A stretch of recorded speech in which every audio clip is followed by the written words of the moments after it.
Viewer be warned, this wood is about to start stripping.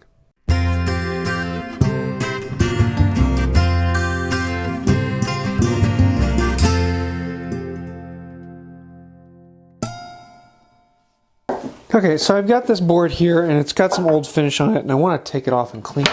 So there's a couple things I can do. One of my favorite and easiest methods is a card scraper. You can grab the card scraper and just slowly take it off. And you can see you're just taking off a light layer, but it doesn't take very long to get down underneath the surface. Really easy and straightforward. Now with oak, because it's so saturated, you're going to have a lot of these pores.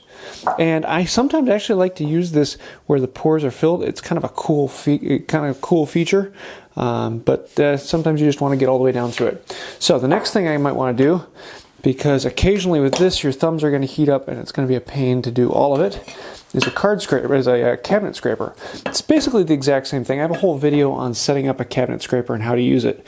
But it's a card scraper held in place, so you're not holding it with your thumbs. The machine is actually holding it. And then you can come through and label it. And I have this set up to take a little bit heavier pass. And you can see how it's coming off with that. Now with these pores being filled, now if this were like maple or anything else, this would have taken care of it. But with oak, you have all these pores in here. And so the next step is really to grab a hand plane and go at it. And with a hand plane, you can get down a lot deeper, a lot faster. But you're also going to be taking off a little bit more. But that's all that really needs to take that off. And you can see how in one pass, it went from a full fill of finish to nothing. And you get this really nice white oak look.